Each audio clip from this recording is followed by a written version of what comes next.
teman-teman, saya Frina Fardamiar Hadi dari kelas 6B di Berita Pagi Indonesia. Saya akan menyampaikan berita sejarah batik di Indonesia.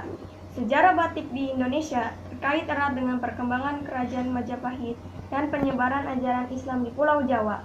Dalam beberapa catatan, pengembangan batik banyak dilakukan pada zaman Kesultanan Mataram, lalu berlanjut pada zaman Kasunanan Surakarta dan Kesultanan Yogyakarta. Kesenian batik di Indonesia telah dikenal sejak zaman Kerajaan Majapahit dan terus berkembang sampai kerajaan berikutnya beserta raja-rajanya.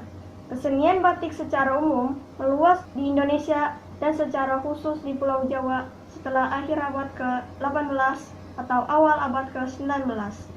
Teknik batik sendiri telah diketahui lebih dari 1000 tahun, kemungkinan berasal dari Mesir kuno atau Sumeria. Teknik batik meluas di beberapa negara di Afrika Barat seperti Nigeria, Kamerun, dan Mali, serta di Indonesia seperti India, Sri Lanka, Bangladesh, Iran, Thailand, Malaysia, dan Indonesia. Hingga awal abad ke-20, batik yang dihasilkan merupakan batik tulis. Batik cap baru dikenal setelah Perang Dunia Pertama berakhir, atau sekitar tahun 1920. Kesenian batik adalah kesenian gambar di atas kain untuk pakaian yang menjadi salah satu kebudayaan keluarga kerajaan Indonesia zaman dahulu. Awalnya, kegiatan membatik hanya terbatas dalam keraton saja, dan batik dihasilkan untuk pakaian raja dan keluarga pemerintah dan para pembesar. Oleh karena banyak dari pembesar tinggal di luar keraton, maka kesenian batik ini dibawa oleh mereka keluar dari keraton dan dihasilkan pula di tempatnya masing-masing.